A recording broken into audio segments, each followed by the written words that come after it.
প্যাকেজিংও খুব ফালতু। আর এটা হচ্ছে মেইন ডিভাইসটা, আর সাথে হচ্ছে রয়্যাল প্লাগের 2টা স্ক্রু দেওয়া। তো এখানে আচ্ছা ভালো কথা, এটা হচ্ছে প্যাচের হোল্ডার, ঠিক আছে। এখানে 2 পিন কোনো লাইট ইউজ করা যাবে না, কনভার্টার ইউজ করতে হবে। আর এদিকে হচ্ছে সেন্সরটা, মানে এখান থেকে 120 ডিগ্রি অ্যাঙ্গেলে ফোকাস করবে।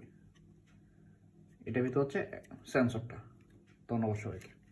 এটা হচ্ছে একটা প্যাচের হোল্ডার, আর এদিকে আছে হচ্ছে মানে কিছু সেটিংস। এখানে অপশন আছে ডিপ ডার্ক, লাইট ডার্ক এবং অল ডে, মানে দিনের বেলাও লাইট জ্বলবে, অথবা কম আলোতেও জ্বলবে, অথবা একদম অন্ধকার হলে লাইটটা শুধু জ্বলবে। আর এদিকে টাইমিং সুইচ আছে, 16 সেকেন্ডের জন্য জ্বলবে, অথবা 32 সেকেন্ড, অথবা 262 সেকেন্ড। এতক্ষণ পর্যন্ত জ্বলে থাকবে যখন মানুষ আসবে, তারপর আবার বন্ধ হয়ে যাবে।